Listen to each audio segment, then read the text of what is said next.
크리스천 헤럴드 애청자 여러분 안녕하십니까? 영혼의 쉼터 이 시간 진행의 정영철 인사드립니다. 크리스천 헤럴드는 신문을 시작으로 라디오, 이제는 공중파 채널인 18.88을 통해 텔레비전으로도 함께 하실 수 있습니다. 이 시간에 방송되는 모든 목사님들의 설교를 인터넷 웹사이트 chtv1888.org를 통해 다시 들으실 수 있습니다. 하루를 귀한 말씀과 찬양으로 마감하시는 시간 되시기 바랍니다.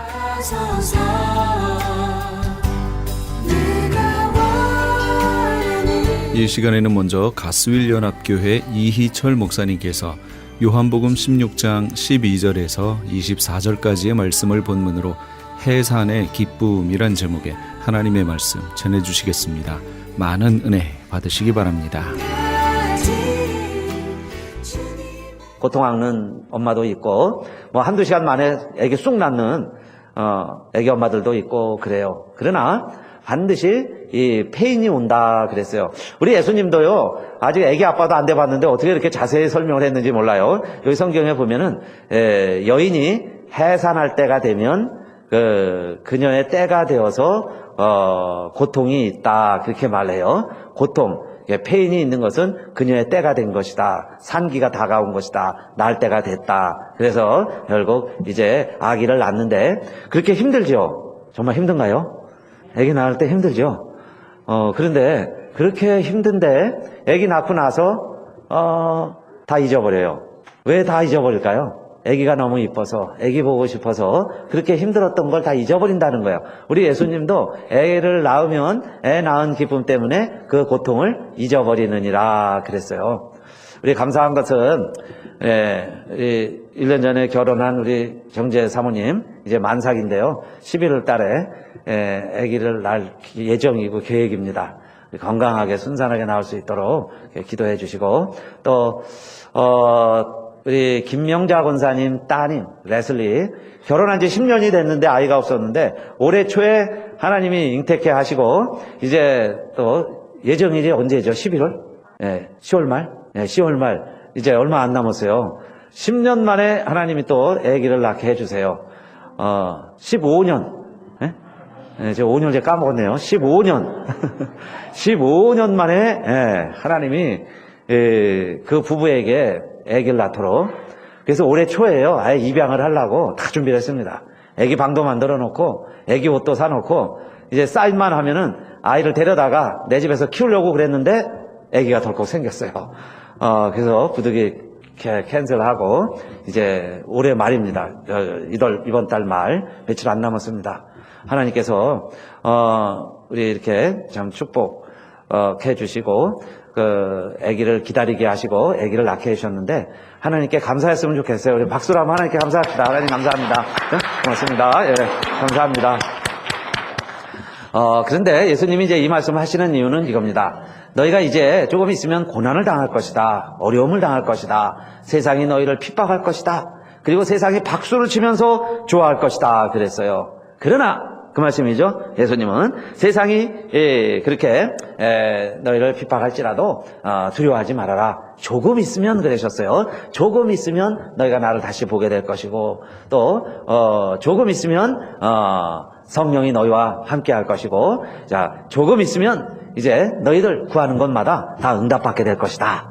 그렇게 말씀해 주셨어요. 그러니까 고난이 와도 고난이 와야 오히려 아까 페인이 온다고 그랬죠. 10달을 기다리다가 고통이 와야 고통이 온다는 얘기는 뭐예요? 아기 낳을 때가 됐구나 그 이야기죠. 그래서 고통이 있으면 이제 아기 낳을 때가 된 줄 알고 오히려 기뻐하라 이 말씀을 하신 거예요. 자 그런데 예수님이 우리에게 너희도 이렇게 고난이 오거든 기뻐하라 하셨을 때 우리는 뭘 낳았기 때문에 기뻐할 수 있을까요? 우리도 뭐 아기가 있나요? 아기가 지금 있는 게 아닌데 예수님도 우리에게 말씀하시기를 너희가 기뻐하라는 거예요. 고난이 와도 기뻐하라 그랬는데 첫째로 무엇 때문에 우리가 기뻐해야 되느냐? 성령이 오시면 그랬죠. 너희가 지금은 감당치 못하지만 곧 성령이 오실 것이다. 너무너무 힘들고 막바지에 이르러서 성령이 오신다는 거예요. 그래서 성령이 오시면 진리 가운데로 너희를 이끌어 주실 것이고 성령은 아무 말이나 하는 게 아니에요. 듣는 걸 말하실 것이고 또 나의 것을 우리 주님의 것을 성령이 우리에게 알려주시죠. 그렇게 해서 아버지의 것은 다 내 것인데 그 아버지의 것을 너희에게 다 알려주리라. 내 것을 가지고 너의 것이 되게 하는 분이 있는데 그분이 누구냐? 성령님이시다. 그 말씀이에요. 그러니까 그 성령님이 가까울 때가 되었으니 오히려 너희도 기뻐하라. 그 말씀이죠. 사실 주님이 돌아가셔야 성령이 오시니까.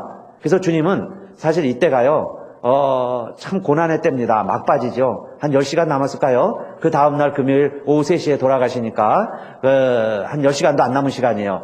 참으로 그 힘든 때를 예수님이 지금 지내고 계신데 오히려 이렇게 얘기하시는 거예요. 이때가 지나가야 성령이 오시니까 그 산고가 있어야 아기를 낳으니까 오히려 기뻐해라. 이게 해산의 기쁨이죠. 해산의 고통이 있어야 해산의 기쁨이 있으니까. 그래서 예수님도 그 고난의 시간을 잘 견뎌내신 거죠. 이기시고 결국은 죽으시는 거예요. 돌아가시는 길을 마다하지 아니하시고 감당해 나가셨다 그 이야기입니다. 또 이것은 여러분 우리 육신의 아기가 태어나는 이야기도 마찬가지지만 니고데모가 찾아와서 그렇게 이야기하죠. 어떻게 영생을 얻으리까? 예수님이 뭐라고 그러세요? 너희가 거듭나지 아니하면 하나님 나라에 들어갈 수 없느니라. 아니 내가 이렇게 컸는데 엄마 뱃속에 어떻게 다시 들어갔다가 응아 하고 내가 다시 태어납니까? 그랬을 때 예수님이 뭐라고 또 말씀하셨냐면은 물과 성령으로 거듭나지 아니하면 하나님 나라를 볼 수 없느니라. 성령으로 거듭나야 된다 그러셨어요. 성령으로 거듭난다. 그러면 지금 성령이 너에게 임하시면 그 이야기는 자 그러면 그것이 해산의 고통이다. 여인이 그렇게 아파하고 힘들어하지만 그리고 10달을 기다리지만 그 고통 가운데 아기가 태어나면 기뻐하는 것처럼 오늘 여러분 우리 주님도 예수님이 지금 돌아가시는데 돌아가셔야 성령이 오신다는 거예요. 그러면 자 성령이 오셔야 또 거듭나니까 그래서 물과 성령으로 거듭나지 아니하면 그랬죠. 그래서 여러분 성령으로 거듭나는 과정도 쉽지가 않아요. 그러니까 예수 믿고 성령으로 거듭나야 되는데 그 과정이 그렇게 힘들죠. 어떤 분은 10달 그 스트러글을 해야 돼요. 또 어떤 분은 10년 가는 분도 있어요. 예수를 믿는 과정이. 그렇게 힘들다가 예수를 믿어요. 그러니까 예수가 믿어진다는 건 성령이 내 안에 거하신다는 거죠. 성령이 내 안에 거하시면 우리가 거듭나게 되는 거예요. 그런 과정이요. 힘들지만은 그러나 우리가 거듭나게 되면은 얼마나 사람들이 기뻐해요. 10년 동안 15년 동안 아기가 없다가 아기가 있으면 얼마나 기뻐할까요? 주변 사람들이 우리들까지 다 기뻐하는데 이와 같이 죄인 하나가 회개하면 회개할 것 없는 의인 99을 인하여 기뻐하는 것보다 하나님 아버지가 더 기뻐하신다 그랬죠. 그러니까 그 이야기는 우리가 성령으로 거듭나고 예수 믿게 되고 구원받는 일이 진정으로 해산의 기쁨이다 그 이야기예요. 해산의 기쁨. 그러니까 한 영혼 전도해서 구원받게 하는 것 얼마나 어렵고 힘들어요. 그런데 그렇게 해서 예수 믿게 돼보세요. 그 성령이 거하시고 성령으로 다시 태어나는 거죠. 성령으로 태어나는 역사. 그때 얼마나 기뻐요? 그래서 온 사람들이 다 기뻐하게 되는데 그 이야기죠. 그래서 예수님이 하신 것은 첫 번째, 자 우리도 어렵고 핍박받고 고난받을 것이다. 그러나 그때가 되면 기뻐하라는 거예요. 이것이 곧 해산의 기쁨이다. 열매가 있을 것이다. 박바지다. 그 이야기죠. 그런데 두 번째로 예수님이 그 열매의 때를 언제라고 말씀하시냐면은 여기 16절부터 22절까지 읽어보면 조금 있으면 조금 있으면 조금 있으면 조금 있으면 이 조금 있으면 조금 있으면 조금 있으면 7번 제가 얘기했어요. 예수님이 7번 얘기하신 거예요. 그대로. 여러분도 한번 확인해 보세요. 7번 반복하세요. 7번. 조금 있으면. 이건 뭐 우연히 그냥 그렇게 하신 게 아니죠. 강조하신 거예요. 그러면 해산의 고통, 아기가 언제 나오느냐? 조금 있으면 그 이야기야. 조금 있으면. 그죠? in a little while 그랬고 두 번째로 얘기하실 때는 after a little while이에요. after a little while. 그러니까 조금 있으면 조금 안에 그 이야기죠. 조금만 기다려라. 조금 있으면 아기가 나온다. 그죠? 때가 됐다. 성령이 오신다. 예수 믿게 된다. 그 말씀이에요. 하나님의 뜻이 이루어질 것이다. 언제 이루어지냐? 조금 있으면 그 이야기예요. 근데 조금이라는 말을 미크로스라고 그래요. 헬라어로는 미크로스. 거기에서 영어에 마이크로가 오는 거죠. 작은 양 할 때 마이크로 그래요. 적은 것이에요. 그만큼요. 지금 고난이죠. 힘들어요. 그러나 그때는 조금이라는 이야기예요. 사실 예수님이 지금 가장 고난의 때를 보내시는 거예요. 식사 같이 제자들과 하시고 겟세마네 동산에 가서 홀로 기도하시고 이 잔 좀 지나가게 해주세요. 내가 아니면 좀 할 수 있으면 지나가게 해주세요죠. 그러나 아버지 원대로 하게 해주세요. 그런 다음에요. 체포당하세요. 그리고 밤새 신문당하시고 결국 아침 한 끼 못 잡수시죠. 물 한 컵 못 드셨을 거예요. 그리고는 또 해가 쬐일 때 십자가에 달리시고 거기서 매 맞으시고 조롱당하시고 피 흘리시고 온 몸, 온 피를 다 우리를 위해서 흘려주시고 돌아가시잖아요. 그 기간을 말해요. 그러니까 그게 보통 한 10시간, 9시간 이렇게 봅니다. 그러니 얼마나 긴 고통의 시간이에요. 죽음의 시간이죠. 살해당하는 시간이죠. 죽음에 이르기까지 고통을 당하셔야 하니까 얼마나 힘든 시간이겠어요. 그런데 예수님 말씀은 이게 지나야 성령이 오시고 이 십자가가 있어야 부활이 있다는 얘기죠. 이 고통의 때가 지나가야 해산의 기쁨의 때가 곧 온다. 그 말씀인데 주님이 말씀하시는 여기 조금 있으면 이렇게 7번씩 말씀하신 것은 이때는 반드시 지나간다. 이때는 끝이 있다. 그런 이야기예요. 그래서 여러분 한번 따라합시다. 고통에는 끝이 있다. 할렐루야. 이게요 우리의 희망이고 소망입니다. 고통이요 영원히 지속되는 고통 없어요. 조금 있으면요 다 지나갑니다. 고통이요 여러분 내 인생에 지금 가장 힘든 시기 이게 왔다고 생각 들지만 생각해 보세요. 또 지나간 때를 기억해 보세요. 다 지나갔죠. 다 지나갑니다. 그러니까 우리도 이럴 때 걸려 넘어지지 말고 승리할 수 있는 길은 뭐냐? 조금 있으면이에요. 이때는 다 지나간다 하는 이야기입니다. 제가 이 말씀을 준비하다가 그동안 이렇게 세이브해 놓은 사진 하나를 찾았어요. 그게 여기 손바닥에 있는 주보 목회 칼럼에 있죠. 근데 내용이 더 우리에게 아주 은혜로워요. 더 의미가 있습니다. 뭔 내용이냐면 Everybody wants happiness예요. 모든 사람이 행복을 원합니다. Nobody wants pain. 페인을 원하는 사람은 아무도 없어요. But you can't have a rainbow without a little rain이에요. 그러나 조그만 비도 오지 않는다면, 조그만 비가 없다면 우리는 결코 무지개를 볼 수 없다. 레인보우, 무지개를 만들 수 없다. 그 이야기죠. 그러니까 여러분 우리가 항상 24시간 또 일주일 내내 한 달 내내 1년 365일 좋은 날만 있기를 원하지만은 그러나 그래 가지고는 다 사막이 되고 만다. 그 이야기죠. 무지개는 볼 수 없다. 10달을 아기를 가지고 있었는데 산통이 안 오면 어떡하겠어요? 산기가 안 오면 어떡해요? 막 11달 넘어가면 큰일 나죠. 그래서 언젠가 고통이 오는 거예요. 어느 시간에는 아픔이 오는 거예요. 그 아픔이 와야 아기가 나와요. 이와 마찬가지로 우리의 삶에도 고통이 있다는 겁니다. 근데 우리가 원치 않는 그 페인이 있지만은 그 페인이 있는 이유는 레인보우를 보기 위해서라면 레인이 있는 것처럼 고통이 있는 것이다. 여러분 우리 기억하시고 우리의 삶에도 믿음 생활 잘하는데도 배워야해요. 오히려 믿음 안에 거할 때 핍박도 있고 시련도 있고 유혹도 있습니다. 그럴 때 이 고통을 견뎌내고 이겨내야 되는데 지금도 스트롤 가운데 계시다면은 꼭 이렇게 믿으시기 바랍니다.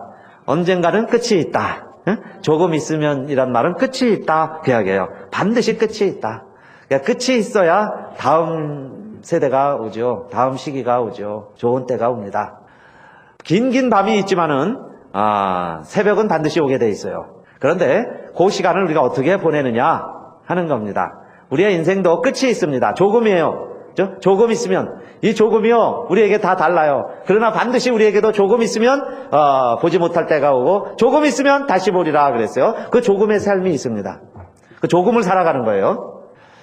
한국에 다녀오시는 분들 지금 몇 분 계신데 여러분 우리 LA에서 비행기 타면 10시간이면 가죠. 10시간이면 한국 비행기로 날아갑니다.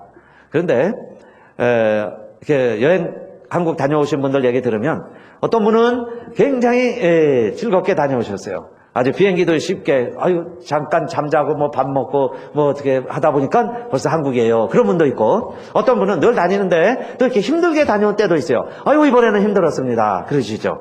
너무너무 힘들었습니다. 뭐 옆에 사람이 너무 뚱뚱하셨다든지 좀 내가 막 멀미가 났다든지 그래서 이번 여행은 무척 힘들었습니다. 그렇게 얘기하는 경우도 종종 있습니다. 그런데요, 어차피 비행기는 10시간 날아가는 거예요. 뭐 200명이 타셨던, 뭐 300명이 탔던 한 비행기에서 함께 날아가고 있는데 그 안에서 여행하는 10시간을 지내는 사람들의 모습은 천차만별이죠. 다 달라요. 정말 기뻐하면서 즐거워하면서 가는 사람도 있고 릴렉스하면서 쉬면서 가는 사람도 있고 5만 가지 인상을 쓰면서 근심 걱정을 하면서 가는 사람도 왜 없겠어요. 그냥 그러고 힘들어하면서 가는 분도 있고 어떤 분은요 이 비행기 떨어지면 어떡할까 그것도 걱정하는 분도 있어요. 이게 테러 당하는 거 아닌가 이 걱정까지 다 하면서 비행기 타고 가는 분도 있을 수 있어요. 여러분, 우리가 조금 있으면 이 삶을 살아가고 있는데 과연 어떻게 사는 것이 하나님의 뜻이냐? 하나님 우리에게 뭘 원하시겠어요? 주님도 이렇게 어려운 시기를 지금 가시는 거예요.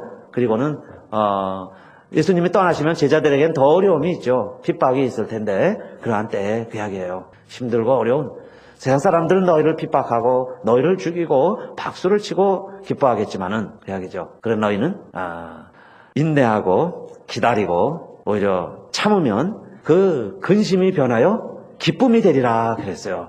그 근심이 변하여 기쁨이 되리라. 그래서 우리 영어 제목을 Grief Turn to Joy 이렇게 했습니다. 이 본문을 가지고 그리프예요. 우리에게 그리프가 다 있어요. 그 그리프를 근심이라고도 하고 또 페인이라고도 번역을 했어요. 페인이나 그리프가 다 있죠. 그런데 그게요. 그 근심이 페인, 그 그리프, 걱정이 뭐가 되느냐? 조이가 된다는 거예요. 근데 그게 조이가 되려면 근심이 와야죠. 고통이 있어야 온다는 거예요. 그래서 하나님이 우리에게 두 번째 약속하신 것은 오늘 말씀을 통해서 주님이 우리에게 주시는 교훈은 그 기간이, 그 고통의 기간이 그리 길지 않다. 그 말씀입니다. 조금 있으면, 그야게요. 조금 있으면. 그래서 주님은 사실 10시간 후에 돌아가시죠. 그리고 3일간 무덤에 계세요.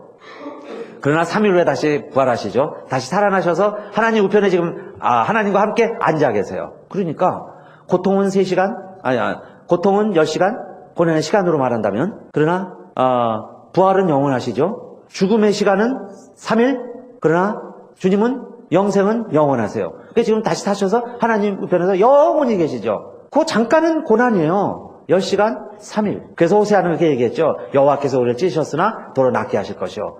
제3일에 우리가 다시 살아나리라 그랬어요. 제3일에 우리를 살리시리라. 3일이 있습니다. 3일이 지나면 우리가 살아나는 거예요. 그걸 주님은 조금 있으면 이렇게 말씀하셨어요. 자, 그런 우리들이 이제 어떻게 살아가야 되느냐.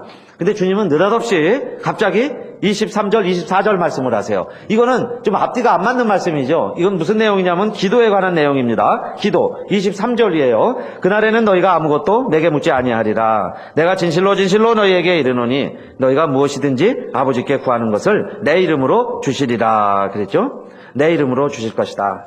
그러니까 기도해라.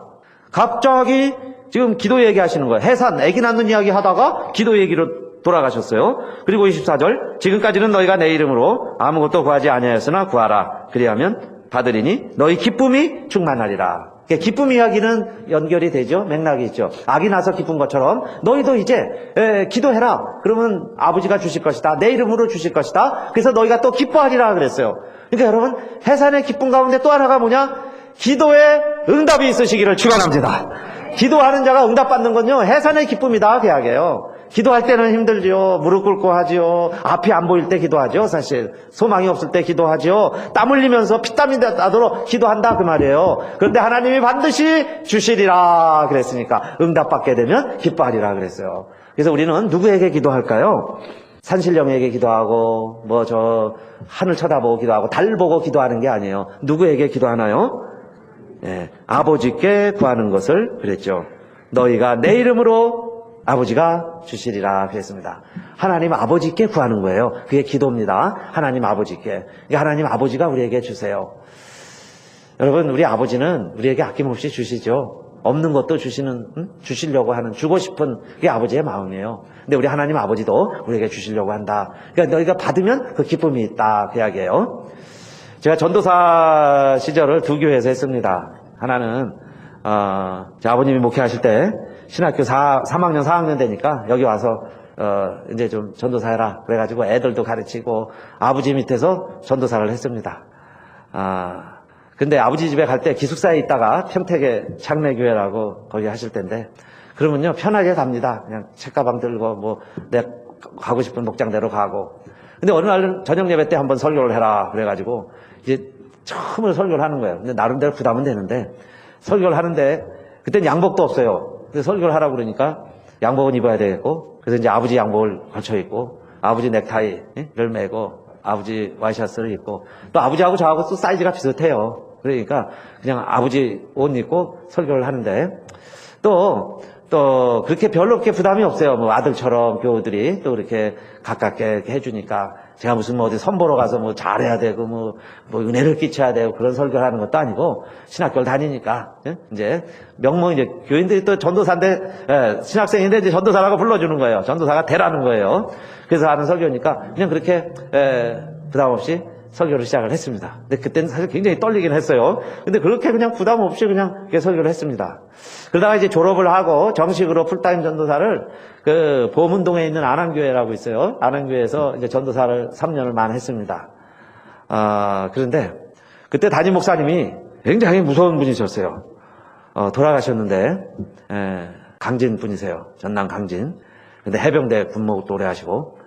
근데 그분 앞에 서면요. 그때 뭐 나이도 어렸죠. 저도 뭐 그때 26부터 28 요때 했으니까. 근데 앞에 서면요. 말도 못하고 막 벌벌벌 떨 때예요. 근데 그 목사님 사무실에 가서 제가 책장 위에 책장 위에 뭘 꺼내다가 그 책상 위에 올라갔는데 그 유리를 다 깔아놨죠. 보통 책상 위에. 근데 어떻게 유리를 어떻게 힘을 잘못 줘갖고 유리가 쫙 깨졌어요. 목사님 오시기 전에 이런 난리를 전했는데 너무 겁이 나니까 어떻게 말도 못하겠고 그래서 이제 교회를 관리하는 사찰 집사님이 계셨는데 사찰 집사님이 이제 얘기를 했어요. 집사님 내가 그 책상 위에 올라갔다가 유리를 깼는데 집사님 좀 얘기를 해. 그랬더니 자기도 무서워서 말 못한다는 거예요. 전사님이 해라. 당신이 해라. 그래가지고요 내려가서 오시기만 기다리는 거예요. 목사님 오시면 자초지종을 이제 얘기해야죠. 이렇게 해서 유리를 깼습니다. 그랬더니 막 혼날 줄 알았어요. 근데 그래? 그럼 그 김 집사님한테 빨리 얘기를 해서 그 유리 가게 얘기해가지고 유리 가라. 유리 갈라고. 그리고 이제 회의 시간이 있으니까 오라는 거예요. 그래서 알았습니다. 근데 제가요 그렇게 일이 간단하게 끝날 줄 몰랐어요. 그러나 그걸 얼마나 막 불안하고 염려가 되고 걱정을 했는지 몰라요. 이거 어떻게 하는가? 큰일 났죠. 큰 죄를 저지른 거예요. 그러면서 또 한 가지 깨닫기는 이렇게 깨달았습니다. 내가 아버지 교회에서 아버지 책상에 아버지 유리를 깼다면은 그렇게 내가 두려워하지는 않았을 텐데. 그러면서 목회를 그냥 남의 교회, 남의 일에, 남의 일하는 것처럼 사환으로 목회할 수도 있어요. 사환처럼. 그냥 무섭고 두렵고 잘못하면 벌벌 떨고 그렇게 할 수도 있고 내가 뭘 해도 그냥 교회들이 아들처럼 인정해주고 용납해주고 고쳐주고 도와줄 수 있는 그런 교인들로 생각하고 목회할 수도 있고 그래서 저는 아버지 집처럼 목회하기로 결심하고 그렇게 하고 있습니다. 근데 그렇게 보이나요? 그게 진짜 목회죠. 일하는 것도 여러분 모세는 사환으로 일한다고 했어요. 종처럼 일하는 거예요. 그건요 평가 점수 매겨가지고요 율법에 적되고 안 되면 큰일 나는 거죠. 그러나 우리는 종으로 사환으로 하나님 부르지 않았다고 그랬어요. 심지어는 내가 너희를 내 뜻을 알고 행하면 내 친구라 그랬습니다. 친구. 그죠? 친구. 그러니까 우리는 조금 있으면이에요. 짧은 인생을 살아가는데 어떻게 살아가냐 이 말입니다. 어떤 사람은요 남의 인생을 살아요. 남 눈치 때문에 살아갑니다. 내 집에서 아들로 살아가는 게 아니고 종처럼 평생 살아갈 수도 있다. 그게 내 삶이라면 어떡하겠냐 이 말이죠. 내 삶이라면. 그래서 주보 앞에 있는 또 조그만 그 코트 하나 있죠. 그게 뭐냐면 Don't put the key to your happiness in someone else's pocket 그랬어요. Don't put the key in someone else's pocket. 딴 데다 넣지 말아라. 그 키를 여러분 키 다 자기가 갖고 계시죠. 그런데 그 키가 무슨 키냐면 to your happiness예요. 우리의 행복에 이르는 키를 다른 사람들은요. 그 키가 어디에 있느냐? 내 주머니 안에 있는 게 아니고 남의 주머니 안에 있어요. 그 사람이 내 행복을 쥐고 있습니다. 그렇죠? 그러니까 남이 내 인생을 사는 거예요. 남 때문에 내가 살아가는 거예요. 그렇게 살지 말아라. 그 이야기죠. 주님은 내 인생을 내가 사는 거예요. 그러면서 행복의 열쇠. 여러분요, 왜 그래서 주님이 갑자기 이 기도 이야기를 하셨을까? 그 키라는 게 천국에 이르는 키도 되고 이 세상 살아가는 동안에는 행복에 이르는 키죠. 감사에 이르는 키. 그거는 나에게 있는 거예요. 그래서 그 키를 내가 열고 감사하면서 살아가는 사람이 있고요. 그걸 남에게 맡겨놓고 남이 해주기를 바라는 경우도 많이 있죠. 그래서 여러분 똑같이 10시간 우리 같은 비행기를 탔다 생각합시다. 그리고는 같이 가고 있는데요. 그 안에서 우리 어떻게 살아가게 해야겠어요. 그렇죠? 그러면서 저와 여러분의 우리의 인생이 그냥 종처럼 사는 게 아니고 아들로 사시고 정말 주인답게 사시고 하나님이 기뻐하시는 그런 복된 삶이 되시기를 주님의 이름으로 축원합니다. 지금까지 가스윌연합교회 이희철 목사님께서 말씀 전해주셨습니다. 가스윌연합교회는 예배와 교제, 제자, 사역 그리고 전도를 통해 하나님의 뜻을 이루어드리는 것을 사명으로 삼고 있습니다. 가스윌연합교회는 904 이스트 드라이브 스트리트 온타리오에 위치하고 있습니다. 전화번호는 909지역 983-0994 909지역 983-0994번입니다.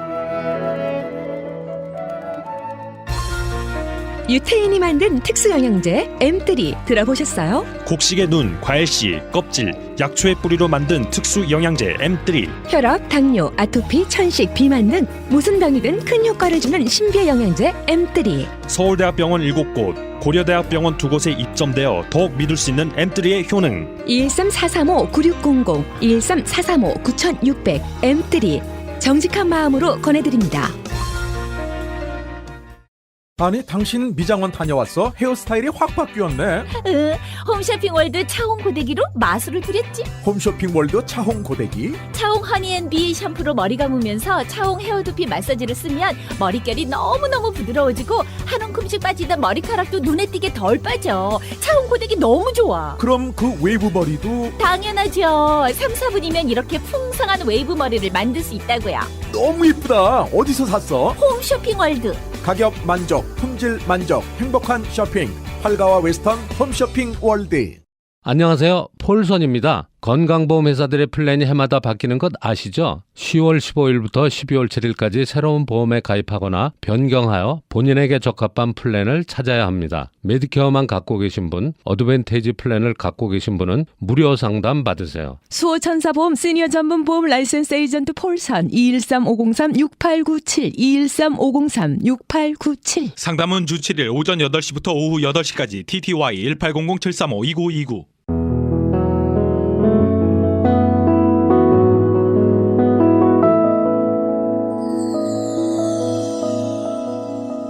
지금 여러분께서는 AM 1650과 인터넷을 통해 미 전역과 전 세계로 방송되는 크리스천 헤럴드의 영혼의 쉼터 함께하고 계십니다. 방송 시간과 설교 편성표는 크리스천 헤럴드 신문 주간 편성표나 홈페이지 CHTV1888.org에서 확인하실 수 있습니다. 계속해서 이 시간에는 프레이즈 교회의 계시록 강의 시간입니다. 오늘은 계시록 19장에서 20장까지의 말씀을 본문으로 어린 양의 혼인잔치부터 백보좌 심판까지란 제목의 하나님의 말씀 전해주시겠습니다. 많은 은혜 받으시기 바랍니다. 그런데 지금 무천년설을 얘기하는 사람들이 말하는 첫째 부활은 뭐냐? 그거는 중생을 첫째 부활이라고 얘기해요. 지금 여기서 생활하면서 예수 그리스도를 영접하여 거듭난 거, 이걸 첫째 부활이라고 얘기하는 거예요. 이 무천년에서 얘기하는 거예요. 이게 모든 교회가 일반적으로 지금 얘기하는 내용이에요. 그럼 지금 성경 여기 읽어보셨잖아요. 그러면 여기서 말하는 첫째 부활이 그 첫째 부활인가요? 중생을 얘기하는 거예요? 이건 누가 읽어봐도 아니라는 거 알 수 있죠? 예, 아니에요. 왜 이 첫째 부활이 중생이 될 수밖에 없었냐면 지금이 천년 기간이라면서요. 그럼 천년 기간에 지금 우리가 여기서 왕노릇 해야 되잖아요. 근데 죽었다 살아나야 되잖아요. 근데 중생은 또 영이 살아난 거잖아요. 그러니까 이걸 거기다 이렇게 꽤 맞춘 거예요.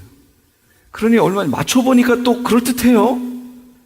근데 여기 자세히 읽어보면 언제 우리가 죽을 때 목 베어서 죽었어요. 여기 목 베임을 당한 자들의 영혼들과 언제 목 베어 죽었어요?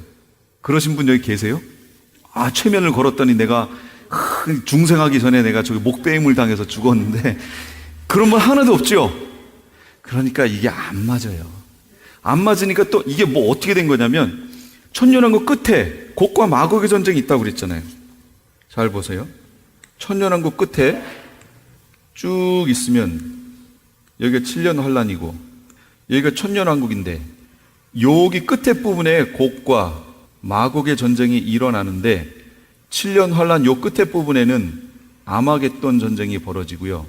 요 중간에는 유브라데 전쟁이 벌어지거든요. 이 전쟁을 무천년에서는 이거를 다 같이 묶어버렸어요. 이렇게 하나로 묶어버리니까 어떤 일이 벌어져요? 여기 7년 환란이 어디로 와야 되냐면 여기로 와야 돼요.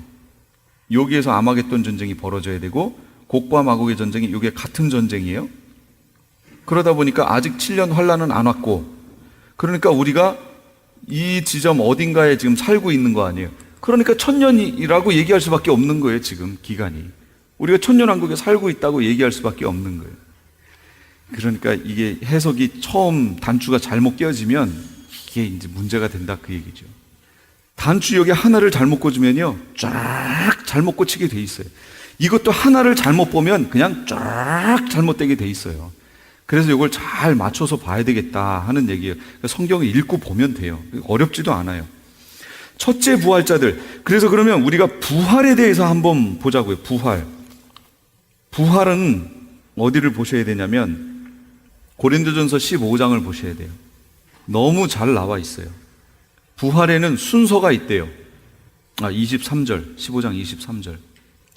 그러니까 부활에는 순서가 있으니까 이렇게 서로 얘기하고 서로 주 안에서 먼저 간 사람들 때문에 너무 슬퍼하지 말고 서로 위로하라, 이런 얘기예요. 그러면서 부활의 소망을 지금 얘기해 주는 거예요. 부활의 소망을 얘기하고 서로를 위로하게 하려면 여기서 말하는 부활은 누구의 부활을 얘기하는 걸까요? 불신자의 부활이요? 성도의 부활을 얘기하는 거겠죠? 그러니까 성도가 이렇게 부활할 것이다 지금 설명할 거예요. 자, 보세요. 순서가 있대요. 각각 자기 차례대로 된대요. 먼저는 누구냐면 첫 열매인 그리스도요. 왜 첫 열매죠?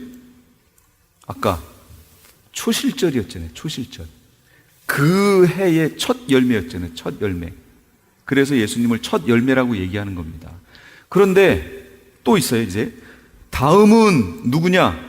그가 예수님이 강림하실 때, 재림하실 때 그리스도에게 속한 자요. 그리스도에게 속한 자들이 부활한대요. 그럼 우리 계시록 봐서 알잖아요. 그럼 예수님 재림하실 때쯤에 그리스도에게 속하여 부활하는 자들이 누구지요? 순교자들 얘기했잖아요. 그래서 그걸 찾아서 딱 보여드리면, 우선은 여기 볼게요. 이렇게. 그 다음에는, 그 후에는 마지막에 부활한다는 거예요. 지금 세 번째예요. 첫 번째는 예수님, 두 번째는 예수님 재림 때 부활해서 오는 사람들, 순교자들의 부활. 그 다음 세 번째 부활이 있어요. 이건 뭐냐면 그가, 예수님이 모든 통치와 모든 권세와 능력을 멸하시고 나라를 아버지 하나님께 바칠 때, 이때 부활한다, 그 얘기예요. 이때. 그럼 나라를 아버지께 바친다? 이게 무슨 말일까요? 나라를 바친다. 이게 계시록을 안 보면 여기가 안 풀어져요. 이게 무슨 말인지 모르고 그냥 읽고 그냥 지나갈 거예요. 아까 그랬죠? 백보자 심판이 펼쳐졌고 그 백보자에 앉아있는 분이 제가 누구라고 그랬어요? 예수님이라고 그랬죠. 예수님이 그 앞에 책 2개를 이렇게 놨습니다. 2 종류의 책을. 하나는 책들이라고 펴 있고 하나는 책이라고 표현, 단수로 돼 있는. 책들은 뭘까요? 그렇죠. 행위의 책, 행위록이라고도 하는 행위책이 여기 있고, 단수로 말하는 책, 이거는 생명책. 사람들을 행위책을 가지고 심판합니다. 행위를 어떻게 했는지 그거에 상응하는 벌을 내리실 거 아니에요. 거기 심판 때니까. 그런데 그 앞에 생명책이 있는데 이 생명책에 기록된 자들은 여기와 상관없이 이들을 그냥 천국으로 집어넣어 주시는 거예요. 예수님이 친히 재판장이요 변호사가 되시는 거죠. 이 모든 것이 다 끝났어요. 여기 지금 모든 통치와 모든 권세와 능력을 끝내버렸어요. 다 심판해서 보낼 거 보내고 다 갈라버렸죠. 자, 이제 100% 누구의 나라가 된 거죠? 아들 예수 그리스도의 나라가 완전하게 선 거예요. 이 나라를 어떻게 한다고요? 이것을 하나님 아버지께 이렇게 바치는 거예요. 이제 그 자리가. 이게 백보자 심판 자리예요. 그가 모든 원수를 그 발 아래 둘 때까지 반드시 왕노릇 하시리니 그랬잖아요. 맨 나중에 멸망받을 원수는 사망이니라. 만물을 그의 발 아래 두셨다 하셨으니 만물을 아래 둔다 말씀하실 때에 만물을 그의 아래에 두신 이가 그 중에 들지 아니하신 것이 분명하도다. 만물을 그에게 복종하게 하실 때에는 아들 자신도 그때에 만물을 자기에게 복종하게 하신 이에게 복종하게 되리니. 무슨 얘기인지 이해가 되셨어요? 아들 성부 하나님도 그때에 만물을 자기에게 복종하게끔 해주신 누구에게? 성부 하나님께 복종하게 되리라. 이는 하나님이 만유의 주로서 만유 안에 계시려 함이라. 그 얘기예요. 그러니까 나라를 성부 하나님께 바치고 성자 하나님도 성부 하나님께 복종하게 된다. 그런 얘기가 되는 거예요. 여기 흐름이 좀 이해가 되셨어요? 이 내용을 알지 못하고 여기 고린도전서 여기를 읽어보세요. 여기 이해가 되시나? 여기 이해 못해요. 그러면 아까 천년왕국에서 부활의 첫 열매, 사람들 가운데서 구속을 받아 부활한 첫 열매, 첫 열매는 예수 그리스도인데 사람들 가운데서 구속을 받아 처음 익은 열매는 누구예요? 그렇죠. 여기 14만 4천 순교자물이에요. 구별이 되세요? 그냥 첫 열매, 그러면 예수님이에요. 그거는. 그런데 사람들 가운데서 구속을 받아 처음 익은 열매, 그러면 그건 14만 4천을 얘기하는 겁니다. 그럼 14만 4천이 언제 부활했느냐? 여기 부분만 보고 마칠게요. 7년 환란이 있습니다. 여기 천년왕국이고 전 3년 반, 후 3년 반.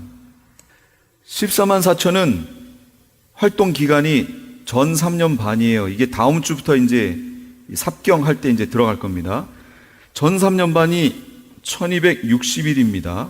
후 3년 반도 1260일이나 후 3년 반은 특별히 별칭이 있다고 그랬죠. 뭐였어요? 한 때와 두 때와 반 때. 그러면 이건 전 3년 반 얘기예요? 후 3년 반 얘기예요? 후 3년 반 얘기예요. 기간으로 치면 3년 반, 1260일 맞아요. 똑같아요. 그렇지만 특별히 한 때와 두 때와 반 때, 그러면 후 3년 반 얘기인 거예요. 그리고 1260일, 그러면 그거는 전 3년 반일 수도 있고 후 3년 반일 수도 있어요. 그건 기간만 얘기한 거니까. 전 3년 반은 특별히 무슨 별칭이 붙어 있지 않아요. 1260일, 14만 4천이 이때 활동했습니다. 이때 활동했는데 이들이 언제 죽냐면 1260일 자기들의 활동 기간 동안 활동하고 죽어요. 죽고 3일 반 있다가 이리로 올라오라 라는 얘기를 듣고 부활해서 올라갑니다. 그게 언제냐면 이 중간이에요. 7년 환란 중간에 휴거가 아니죠. 부활해서 올라갑니다. 그래서 이들을 부를 때 사람들 가운데서 구속을 받아 처음 익은 열매라고 얘기하는 거예요. 부활이 달라요, 우리랑. 우리는 7년 환란 요 끝에 휴거하는 거죠. 휴거는 부활 아니에요. 휴거하는 거지요. 그리고 그 다음 부활은 천년왕국 끝에 요 끝에 백보자 심판 때 부활하는 겁니다. 그리고 이거를 첫째 부활이라고 14만 4천의 부활을 첫째 부활이라고 얘기하는 거예요. 근데 이걸 중생이라고 얘기하면 이건 진짜 말도 안 되는 해석이 되는 거죠. 이렇게 돼 있어요. 모든 사람은 천년왕국 끝에 부활할 겁니다. 그러니까 이 여러 말로 서로 위로하라 이렇게 돼 있어요. 이제 시간이 다 돼서 이제 마치겠는데요. 마무리를 이렇게 해볼까요? 골로새서에 보면 이런 말씀이 있습니다. 2장 16절. 그러므로 먹고 마시는 것과 절기나 초하루, 월삭을 얘기해요. 안식일을 이유로 누구든지 너희를 비판하지 못하게 하라. 이것들은 장래일의 그림자이나 몸은 그리스도의 것이니라. 너희가 세상의 초등학문에서 그리스도와 함께 죽었거든 어찌하여 세상에 사는 것과 같이 규례에 순종하느냐. 이게 무슨 얘기인 줄 아세요? 자, 구원은 믿음으로 얻습니다. 믿음으로 얻은 구원을 우리는 지켜내는 겁니다. 그걸 주님 만날 때까지 하는 거예요. 여기까지 이해가 되셨죠? 이제 여기까지 이해하셨어요? 이것을 구약 유대인들에게 적용할 때는 언약적 율법주의 또는 언약적 신율주의라고 얘기합니다. 무슨 얘기냐면 유대인들은 절대 율법주의가 아닙니다. 율법주의는 율법을 지켜서 하나님이 원하시는 수준에 이르러 하나님의 백성이 되는 걸 얘기하는 거예요. 그게 율법주의예요. 근데 제가 누누이 말씀드렸잖아요. 유대인들 만나서 물어보세요. 어떻게 해서 하나님 백성이 됐습니까? 어떻게 해서 유대인이 됐습니까? 내지 이런 얘기를, 유대인들에게 있어서 유대인이라는 거는 하나님 백성이란 얘기니까 선민의식이 있잖아요. 그 물어보면 그 사람들이 그래요? 나는 십계명을 잘 지켜서 유대인이 됐고 하나님의 백성이 됐다. 이렇게 얘기하는 사람 보셨어요? 그렇게 얘기 안 해요. 그럼 어떻게 얘기해요? 난 나면서부터다 라고 얘기를 해요. 그러니까 무슨 얘기냐면 유대인들은 율법주의가 아니다라는 걸 얘기하는 겁니다. 그럼 뭐냐? 지금도 랍비나 이 사람들한테 물어보세요. 나는 이미 하나님 백성이고 그럼 율법을 왜 지키느냐? 하나님 백성이기 때문에 지킨다라고 얘기합니다. 이걸 언약적 신율주의 또는 언약적 율법주의라고 얘기해요. 이것을 주장했던 학자가 있어요. 샌더스라고 하는 학자가 있어요. 이게 처음 나오니까 사람들이 오잉? 우리가 여태까지 바울 서신을 보면 유대인들은 다 율법주의인데 아니라고 그러네 해가지고 이거에 대해서 지적이 많았어요. 그런데 이걸 지적하고 자신을 돌아보고 이러는 과정 속에서 그게 그 여타 다른 어떤 이유들을 드는 것에 있어서는 문제가 좀 있지만 그렇게 보고 있다라고 언약적 율법주의라고 하는 그 사실 자체는 잘못된 게 아니구나를 다 인정합니다. 그런데 이것이 유대인들에게만 적용되는 문제가 아니라는 거예요. 이게 크리스천들에게도 적용되는 문제인 거예요. 어떻게 해요? 하나님 백성이 되려면 어떻게 해야 돼요?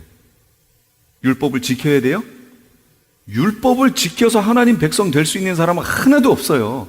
그걸 바울이 지적하는 거예요, 지금. 그럼 하나님 백성이 되려면 어떻게 해야 돼요? 예수 그리스도의 복음의 사역을 믿어야죠. 그 내용을. 믿음으로 하나님의 백성이 되는 거예요. 그럼 믿었으면 그 다음엔 어떻게 해야 돼요? 삶으로 내가 진짜 하나님 백성이라는 것을 믿음으로, 삶으로 나타내야죠. 그러면 율법을 버려요? 아니죠. 오히려 율법을 더 굳게 잡지요.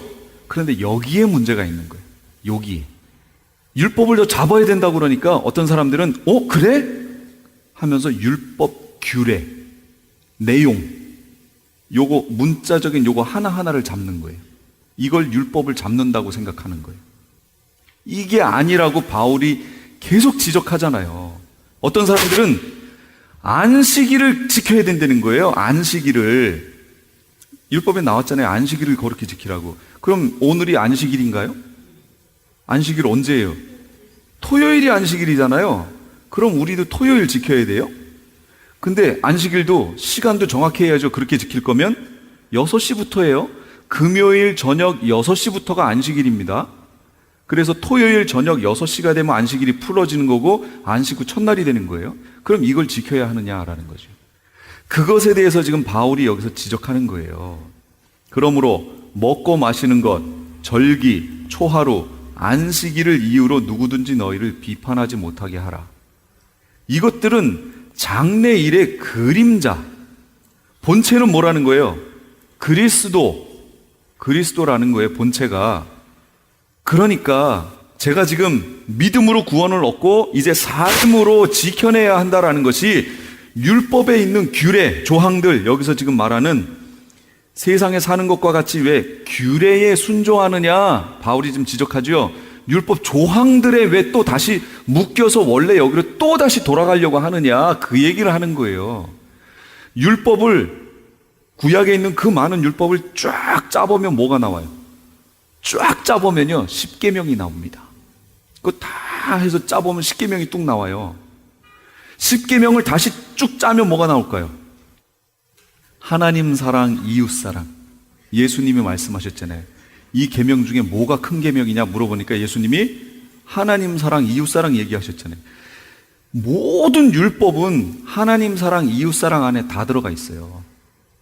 근데 우리가 조항으로 들어가려고 그래요. 문법 조항으로. 그렇게 하지 말고 하나님 사랑, 이웃 사랑으로 가라, 그 얘기예요. 그래서 예수님이 계속 지적하신 게 뭐예요?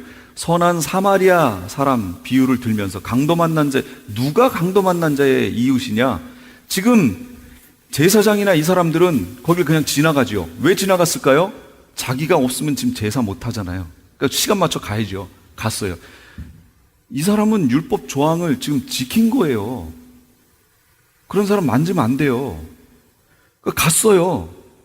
근데 예수님은 그 사람을 이웃이라고 얘기 안 하죠. 그를 치료해 준 사람을 이웃이라고 얘기하죠. 사랑을 베푼 자. 그러니까 믿음으로 구원을 얻었어요. 그럼 그 다음은 뭐냐? 삶으로 지켜내야 되는데 이것이 하나님의 말씀인데 그 내용은 사랑인 거예요. 그래서 초대교회의 이 초대교회가 힘썼던 게 뭐예요? 복음 전하는 것과 맞물려 힘썼던 내용이 뭐예요? 구제사역이었잖아요. 그래서 구제사역을 힘썼던 거예요. 이들이 사회 속에 어떻게 하면 사랑을 더 표현해낼 수 있을까? 그게 구제사역이었던 거예요. 그럼 문구, 규례에 묶이지 말고 거기 있는 정신으로 돌아가라, 그 얘기예요. 그러니까 법 조항에 묶이지 말고 법 정신으로 가라, 그런 얘기가 되는 거예요, 결국은. 근데 이 땅에서 실현하기가 참 힘든 말이죠. 여기 미국 자동차 이 교통법이 잘 된 게 하나 있어요. 성문화된 법이 많이 없어요. 한국에서 자동차 면허 따신 분들 계시죠? 책 이렇게 두꺼워요. 그거 문제 다 풀어봐야 돼요. 뭐뭐 할 때마다 조항이 다 있거든요. 근데 여기는, 미국은 성문화되어 있는 부분이 있긴 있지만 적어요. 그래서 실제 공부하실 내용 그리 많지 않지요? 몇 장만 넘기면 돼요. 그건 성문화되어 있지 않다, 그 얘기예요. 그럼 나머지는 어떻게 판결하느냐? 안전하게 운전했느냐? 그 얘기예요. 60마일 길로 가는데 다 막 80마일로 달리고 있는데 나 혼자 60마일이에요. 그럼 안전해요? 안 안전해요? 안 안전해요. 나는 법 조항을 지키겠다고 60으로 갔지만 전체적인 걸 봤을 때 안전하지 않아요. 법규는 왜 있는 거예요? 안전을 위해서 있는 거잖아요. 그러니까 이 사람은 법 조항은 지켰을지 모르지만 전체 법 정신은 안 지킨 거예요. 안전하지 못했어요. 그러니까 이 사람이 딱지를 받는 거예요. 그게 잘 돼 있더라고요. 그러니까 법 정신과 법 조항을 어느 정도 그래도 미국의 교통법에는 적용이 돼 있더라고요. 근데 한국은 아니에요. 완전 법 조항에 묶여 있는 거죠. 우리 신앙생활은 법 조항이 아니라 법 정신으로 가야 된다는 거예요. 율법 조항이 아니고 율법 정신. 안식일을 왜 주셨어요? 안식일을 왜 주셨어요? 안식하라고 줬잖아요. 주 안에서 안식하라고 줬잖아요. 그러니까 여기서 열심히 예배하고 일하러 간다. 그럼 그 사람 안식하는 거예요? 안 하는 거예요? 안 하는 거죠. 그러니까 안식일을 안 지키는 거예요. 그런 게. 그걸 주신 이유에 맞춰서 살라, 그 얘기예요. 법 조항으로 가지 말고 그걸 주신 이유. 그래서 구약에 있는 율법의 내용들을 보면 예수님이 내가 율법을 폐하러 온 것이 아니요 온전케 하려 하셨다고 그랬죠. 그런데 율법의 내용들을 보면 부분적인 율법들이 있어요. 대체적으로 아주 정확한 거, 제사 예법. 이거는 누구를 나타내려고 제사했던 거예요? 제사법. 예수님 나타내려고 했던 거잖아요. 피를 하는 거. 이거 다 그림자 아니에요. 그러면 예수님이 온전케 하려고 오셨다고 그랬죠. 이 율법을 폐하려고 그런 게 아니고 이걸 온전케 하려고. 그래서 이 제사 예법을 예수님이 어떻게 하셨어요? 온전하게 이루어 버리셨죠. 근데 왜 지금 다시 제사를 하냐, 그 얘기예요. 지금 유대인들이 제사하면 이 사람들은 예수님을 인정하는 거예요, 안 하는 거예요? 안 하는 거죠. 어떤 사람들은 이걸 따라가야 된다고, 유대인들을 따라가야 된다고, 우리도 다시 그래야 된다는 거예요. 그럼 따르는 거, 예수님을 따르는 거예요? 옛날 걸로 율법으로 돌아가는 거예요? 율법으로 돌아가는 거예요. 그러니까 그렇게 하지 말라, 그 얘기야. 그래서 바울 서신을 이제부터는 잘 보셔야 됩니다. 바울은 패하는 게 아니라 온전케 해놨으니까 다시 부분적이었던 걸로 돌아가지 말라, 그 얘기입니다. 정신으로 돌아가라, 사랑으로 돌아가라, 생활을 하되, 그래서 바울은 고린도전서에 덕을 세우기 위하여 하라, 그렇게 얘기합니다. 돼지고기 먹을 수 있어요, 없어요? 율법 조항에는 있어요, 없어요? 먹으면 안 돼요. 그런데 바울은 뭐라고 그러죠? 먹어도 된다고 그래요. 하나님이 주신 것이 선함에 감사함으로 받으면 된다는 거예요.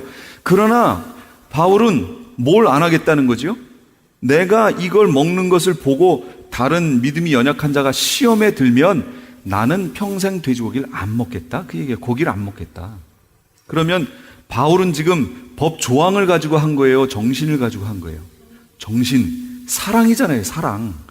그 사람을 실족시키지 않고 믿음을 지켜주겠다는 거 아니에요. 나에게 있는 자유를 완전히 쓰지 않고 이 사람을 지키는 쪽으로 내 자유를 구속시키겠다라는 거예요. 먹어도 만족함이 없고 안 먹어도 부족함이 없다는 거예요. 그걸, 이 법 정신을 잘 생각하셔서 이제 생활을 하셔야 돼요. 그걸 바울은 뭐라고 얘기하냐면 성령과 동행한다고 얘기하는 거예요. 그게 성령과 동행한다. 예수님은 그걸 뭐라고 말씀하셨느냐? 내가 이르는 말이 곧 영이요 생명이다. 그럼 성령이 뭐예요? 어떻게 역사해요, 내 속에? 하나님의 말씀으로. 예수님이 내가 이르는 말이 곧 영이요 생명이라고 그랬잖아요. 예수님의 영이면 뭐예요? 성령이잖아요. 성령이 우리 속에 임하는 것은 하나님의 말씀을 가지고 우리 속에 역사해서 우리 속에 말씀하시는 거예요. 지금 이제부터는 내가 하는 그 행동이 예수님이 기뻐하실까? 구약에 나와 있는 율법의 조항을 따져서 여기에 해당하네, 이게 아니고 내가 이렇게 하면 예수님이 기뻐하실까? 라고 하는 것을 보고 하라, 그 얘기예요. 그럼 그 판단 기준이 되려면 내 속에 뭐가 많아야 돼요? 말씀이 많아야죠. 그래서 그 말씀은 곧 하나님의 뜻이며 성령이니까 거기에 비추어서 우리가 생활해야죠. 이제부터 믿음으로 구원 얻었어요? 그럼 성령과 동행하십시오. 동행한다는 것은 하나님의 말씀대로 산다는 것이고 그것은 사랑과 덕이다라고 하는 것을 잊지 말라, 그런 얘기입니다. 형제가 무엇을 잘못해도 이렇게 하면 그건 내가 판단자가 되는 거잖아요. 말고 그 사람을 위해서 기도해주고 사랑으로 덮어주고 감싸주고 하는 일을 하셔야 된다, 그 얘기입니다. 그리고 생활 속에 작은 거 하나라도 하나님이 지적해 주시면 그걸 고치려고 하고 그걸 성화라고 얘기하는 거예요. 그러다가 주님 만나는 거예요. 그게 흰옷 입는 거고. 그렇게 해서 우리 예수님 다 만나기 원합니다. 기도하겠습니다. 지금까지 LA 한인타운에 있는 프레이즈 교회의 요한계시록 강의였습니다. 프레이즈 교회에서는 현재 요한계시록 2차 강해가 10월 말까지 진행 중에 있습니다. 시간은 매주 주일 오후 2시와 매주 금요일 오후 7시입니다. 요한계시록 강해를 듣기 원하시는 성도님들은 2668 웨스트 피커 블루버드, 피커와 켄모어가 만나는 곳에 있는 프레이즈 교회로 오시거나 전화 213-700-9833 213지역 700-9833번으로 문의하시기 바랍니다.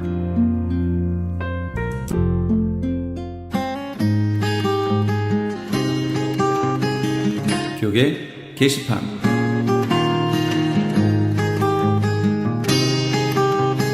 남가주 한인목사회에서 제50차 정기총회를 수집합니다. 일시는 11월 2일 수요일 오전 10시 30분이며 장소는 윌셔 크리스천 교회입니다. 등록비 20불이 있으며 좀 더 자세한 사항은 213-820-9414 213지역 820-9414 회장 엄규서 목사에게 연락 주시기 바랍니다. 가수 홍승관 초청 찬양 콘서트가 있습니다. 나는 내 춤을 쉰다라는 주제로 열리는 이번 찬양 콘서트는 11월 2일 수요일 저녁 7시 30분 충현 선교교회 본당에서 있습니다. 다윗 리더십 연구소에서 제1회 기독교 세계관 컨퍼런스를 개최합니다. 한인 커뮤니티의 실제적인 문제들을 기독교적 시각으로 들여다보고 현재 일어나고 있는 문제들을 그리스도인으로서 어떻게 해결해 나가야 할지를 고민해보는 시간이 될 것입니다. 일시는 11월 5일 토요일 오전 9시 30분부터 오후 4시까지이며 장소는 중영선교교회입니다. 이날 특별 게스트로 가스 이미지의 공연도 있을 예정입니다. 좀 더 자세한 사항은 전화 818-549-9191 818 지역 549-9191으로 문의하시기 바랍니다. 모퉁이들 선교회 주철에 열리는 통일 선교를 준비하는 재난구조훈련이 나성 영락교에서 있습니다. 통일시 유엔과 북한 지역 개발 및 기회 재건 최우선 참여, 전 세계 재난지역을 유엔과 함께 참여, 유엔이 인정하는 IDRN 신분증 발급의 혜택이 있는 이번 재난구조훈련의 일시는 11월 16일 수요일부터 19일 토요일까지 오전 10시에서 오후 12시까지입니다. 모집 인원은 선착순 100명이며 등록비가 있습니다. 16일 당일 등록을 원하시는 분은 220불이며 등록 마감일인 11월 10일까지 미리 등록하시는 분은 195불입니다. 좀 더 자세한 사항을 알기 원하시는 분은 전화 714-484-0042 714 지역 484-0042번으로 문의하시기 바랍니다. 크리스천 헤럴드 SHTV 채널 18.88이 시청자 여러분의 사랑과 사세 확장으로 오는 11월 1일부터 AKTV로 이름을 변경하고 채널 18.10을 통해 더 선명하고 더 넓은 지역으로 방송을 하게 되었습니다. 앞으로도 채널 18.10 AKTV를 통해 더욱 멀리, 더욱 많이 예수 그리스도의 복음을 전하는 크리스천 헤럴드가 되도록 애청자 여러분의 끊임없는 성원과 기도 부탁드립니다.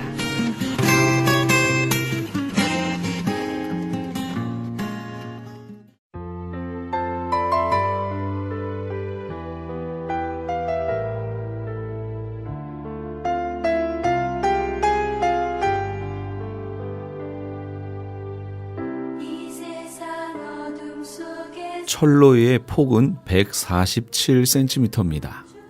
어째서 147cm로 만들었을까요?